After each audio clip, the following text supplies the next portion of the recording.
First of all, yeah, how have you been in the last few years? Obviously, you made a move up to Scotland, but you're back in England now with MK Dons. So yeah, just how's the journey been?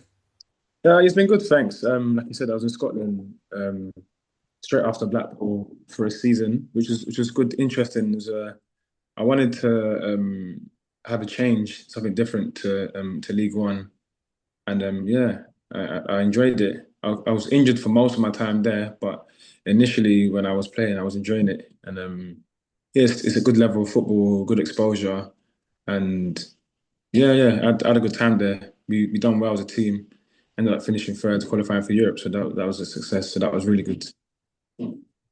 Yeah, obviously just for 1 year, but to play up there and a different experience from what you've been used to, just how Yeah, beneficial was that? yeah, it was really good. Especially playing against the top teams, Celtic, Rangers, playing at the Ibrox, playing at Celtic Park. Yeah, really enjoyable. Yeah, loads of fans.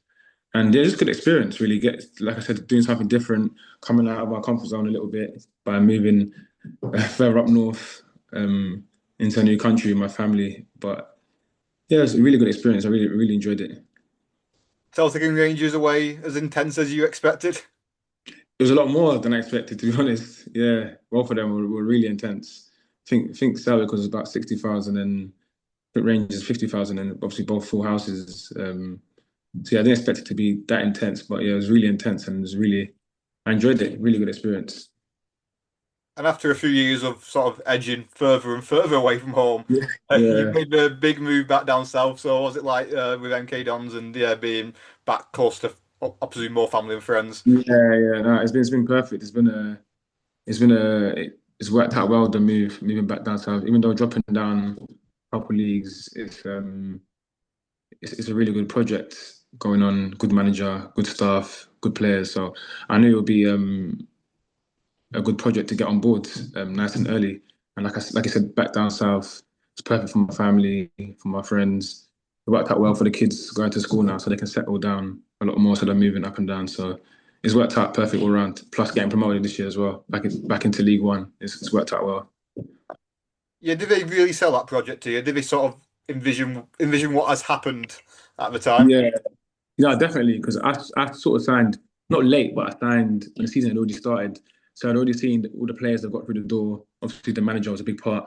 I know his record of promotions. I knew, yeah, like with the quality of players that we had signed before I signed, I knew that we'd have to be up there challenging and getting promoted. So with that project, the project they sold to me, what we were looking to do as a team for the season gone and for the future was really positive, and I knew I wanted to get on board. And you've had a habit in your career of obviously getting promotions, rising through the leagues, so Yeah, onto the CV. yeah. So yeah, like I said, another one to my CV. I think every club I played for, every professional club I played for, my first season, I've won something. I've got some sort of success. So there's another one to add to it, which is good. What was it like going in there? Obviously, you were signing someone with, League One championship experience, someone with experience of getting promoted. What was it like going into a group, maybe for the first time, as someone with that already under your belt and people are looking to you to lead? To be honest, there's a lot of players that had a bit more experience than me when I went to the change room. There's a lot of boys have had promotions. The manager normally signs players that have had that experience with promotions. So going into that team, I just felt comfortable, felt at home. A lot of like-minded players. We all in the same boat, all wanted the same things. We all had the same mindset. So I think that's what carried us through the season. Even though we started a little bit wobbly at the start, as you do, new team, new manager, all new signings. And then once we got over that little hump, we was flying, kicked on, and yeah, it was flying. Yeah, a lot of boys have had promotions, two, three promotions. Yeah, from League Two, League One, Championship, even to the Prem. So it's a really experienced group all around. And looking forward to being back in League One. Obviously, whoever's been in recent years, it's not a case of the teams who come up struggle at the bottom. We've seen teams kick on, so do you think you can be one of Yeah. those? No, definitely. That's always the aim to try and we built a team that's capable of playing in League One. So I don't know what can't see why we can't be challenging and have another positive season.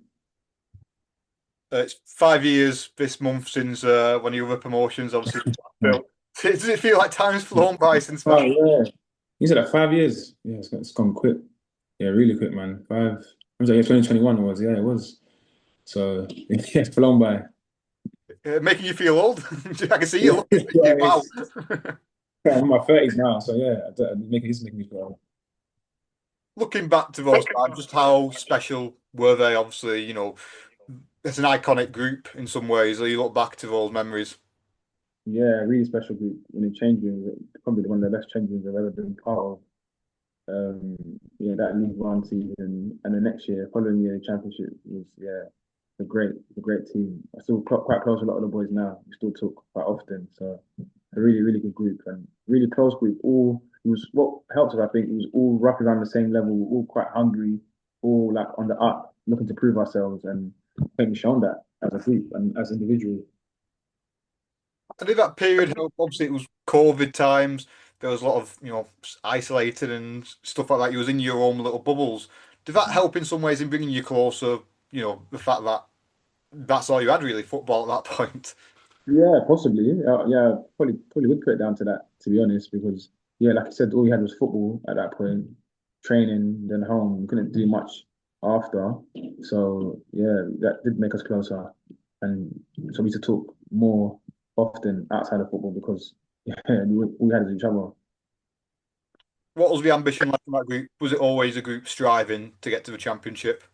Yeah, definitely. To be honest, when I signed initially, I didn't think that was the plan. I didn't sign for that. The manager didn't sell that to me that we're gonna come here, we're gonna get promoted, we're gonna do this because it was his first job as well, to be honest. So he probably wasn't 100% sure himself. But when I got into the building, that was the talks as a group that the aim was to get promoted, to try and push and try and challenge. And then I thought to myself like this is perfect for me. This I want to be part of a team that's looking up. And if the manager's on board to that, all the players are looking. That is the plan, and that's the goal. Then perfect. And then yeah, we achieved it. And Blackpool's got pedigree in the playoffs. Was you aware of that rich history when you Yeah. entered them in 2021? No, yeah, and I was told about it leading up to the playoffs. So when it was like leading up towards it, some of the boys told me about that. So I thought, oh, that's a nice stat to have going into it. Yeah, does that give you, a bit of confidence, even though it's not your group that's done it in the past? You've got to look to the club's history and think they've got a knack of this. Do you just think, yeah, why not? Yeah, 100%. I guess it's like an extra 1%. That's what you need in them type of playoff games. It's flip of a coin. It can go either way. So us having that extra boost would help. Plus, it might put the other team down slightly, knowing that we have a history of getting promoted through the playoffs. So it does definitely help. And obviously the semi-finals, I know obviously you was on the bench for the first one away to Oxford. What was you thinking watching on when obviously you raced to a 3-0 lead? It's a perfect start into. Yeah. It's a great start. I think Jerry and Ellis score. Did both of them score? Is it- I'm sure both of them scored. I feel like they had a really good games, man. Both of them did done well together. So yeah, that was perfect. And then you sort of know 3-0. Was it the end 3-0, I think? And 3-0. Yeah. Yeah. So after that, really, it's in our hands now. It's hard to lose. So I knew getting that away was perfect. I knew at home that there was no way we was going to lose. Well, we're not going to lose more than 3-0 anyway. So it was perfect. But we still had to stay on it to make sure we saw the game out. And obviously in that second semi-final you came on. So what was it like Yeah, being part of yeah, it was nice. It was nice to actually be part of the group because I got injured, didn't I? So I didn't play much towards the end of the season. Yeah, I think I got injured. I played all the games up to my injuries, and after that, I didn't really get into the team. The boys were doing really well, so it was nice to come on and to be part of the playoff push and get some minutes and play well. we mentioned it was COVID, so was it nice that there was some fans in there to enjoy it, even though it maybe wasn't what it should have been in normal Yeah, times? no, yeah, it was nice. It was still nice, to get some fans. I think that was my daughter's first time watching me, my oldest. So yeah, that was a nice moment to have, and she came to the pitch as well actually after the game. So even though it wasn't a lot, it was still nice to have some sort of support, and everyone was just happy. Everyone was such a good mood. So yeah, it was a good night. Yeah, it must be a special double meaning that obviously the night you qualified for Wembley, but also your daughter being there to see you. Yeah, no, it was perfect. It was lovely. And then the day at Wembley itself, I know you didn't get on, but what was it like, being part of it, the celebrations and yeah, obviously Kenny's double. Yeah, it was nice. I was so happy for Kenny to get a double because he don't score much, but He's a good guy. He's a player that you don't appreciate him until you actually play with him to see his qualities and see how much he actually does for the team. And you can see now he's doing really well in his career out in Thailand. He's enjoying it, enjoying himself. He's captain out there, winning trophies for fun. So I was really happy for him and really happy for us as a group. It was a young group, hungry, coming up from like lower leagues, and for us to get a chance in the championship with a manager that was young and hungry as well. His first job was really good, and I knew that. And I was excited just to get into the championship because everyone hears all the stuff about the championship. It's one of the best leagues in the world. So it was yeah, it was really nice to get to do at Wembley with some sort of fans there as well. My family was there and my friends were there. So it was nice to get over the line and then yeah, look forward to playing championship football the next year. Was it hard being on the bench? A, I know you want to play, but B, you Yeah. can't control things. You're watching as nervously as everyone else, maybe. Yeah, it was quite hard to be honest because just praying that the boys can get over the line. And I was praying to come on hopefully to try and see the game out, but unfortunately it didn't come on. So it was a little bit as a player naturally we're competitive, so we do want to play, you want to be involved. But then after that initial phase is done, then you're just happy, you just want to celebrate with the boys. I want to ask about one of your teammates during that time. Obviously, Dan Ballard was one of your defensive colleagues, Yeah, and obviously what he's gone on to do in yeah, the Premier League now. we Did done you really always sort of foresee he would carry on building? Not initially. No, I don't think anyone would have seen that initially. But then, as he come in, got more and more confidence, started playing more games, started getting better and better, and then you can see that there was definitely something in him. He was just, and one thing I liked about Dan, he was always willing to learn, willing to listen. He was always wanting to improve. So then, yeah, as he come in, so I think when he come into us, he hadn't really played much first team football, had he? I know he had a big injury, so that was that. I think that hindered him a bit a couple of seasons before that.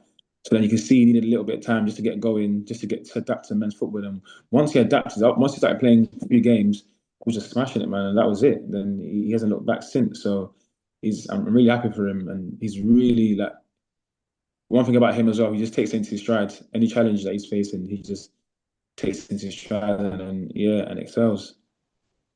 Obviously, you know yourself about dropping down to non-league and those experiences. How much does it Mhm. help players when they do drop down and sort of compete at a more physical level? Yeah, yeah, especially as defenders, it definitely does help. Gives you the other side of the game that you need. And like Dan, he's a quite aggressive defender. You can see he's not an old school defender. He's definitely got the new school qualities, but he is like a big, strong defender. So him playing the lower leagues is definitely I can see it's helped him to use that side in the Prem. Plus his added qualities to make him an all-round defender, which shows now. So definitely him dropping down, being played League Two, Swindon for a bit played with us League One, then done obviously a couple of years in the Championship, and now he's in the Prem. So that journey, I think, for any young players watching, especially young defenders, it's really a perfect journey for him to he dropped down, um, yeah, dropped down, learn the game from a physical stance, and then yeah, it's kicked on now. Another teammate I want to ask you about from a couple of years later is someone who's obviously made headlines is Morgan Rogers. Now he probably didn't have the most Yeah, he probably didn't like stand out at Blackpool. He probably didn't like obviously it was a team that got relegated. It was a tough time. yeah, Could you see in training yeah. from the snippets on the pitch that he would go on to be sort of a potential England starter at a World Cup? No, you wouldn't. To be honest, that's like, a lot of these young players. Like same thing with Dan. You wouldn't see because they're playing with you at our level. You wouldn't see them to go on to do what they are doing now, but it's positive the same way. But the thing about Morgan, he always knew in himself, well, not in himself, he would say it, like he always knew that he was going to be a top player. He'd always say that he's the best player. He had that confidence, and you can see the way he plays now. He just plays free with confidence, and I think that's the key thing for young players, just to be confident and be free. And he does that. Look at him now. He's yeah, like I said, playing for Villa week in week out, playing for England, and he's like one of the best players in the whole country. And he's so confident. He's always said he's gonna do that. He's always gonna be a top player, and yeah, he deserves it, man. He's getting all these rewards. How important is that self-belief? Because obviously, he suffered a relegation. He then left Manchester City. So to keep that sort of faith in himself, and Yeah, it's been a quick rise since then. yeah, yeah. Really quick. That's credit to him because a lot of players, especially young players, they'll just go under. But his mentality was so strong. He's just like, nah. He's like, nah. I'm just gonna. It's not the end for me, and he's gonna kick on and then just keep rising. He went to Borough. Yeah, he went to Borough. done really well there, then got his move to Villa, which he more than deserved that, and then now he's smashing it. So I'm really happy for both of them. Both of them are good young players, willing to learn, willing to listen, always looking to improve, always wanting to play at a higher level, and now they're both doing it. And just to finish, going back to yourself, obviously, I know we've got the summer, but are you just sort of a bit hungry to sort of get straight back into action? I know you need a break, but after Yeah. promotion, you just want to get stuck back in. Not right now, to be honest. I'm just trying to enjoy the time off. It's been a long season, so it's nice to have some time with the family and get away, have holidays and stuff. So yeah, but I will be looking forward, especially coming back to Bloomfield Road. That'll be lovely because I haven't actually played. I've never played it before on a opposing team, so that'll be be interesting. Looking forward to it. There's mixed emotions. Obviously, you'll see some familiar faces, but also Yeah, the fans will be against you. You'll have that North stand counting the opposite yeah, I know. direction. I know that's how it goes. You have to move on eventually. You can't stay at one club forever. So I know I probably would might get a bit of stick, but I'm sure I'll get a bit of love as well. So either way, it'll be a good experience.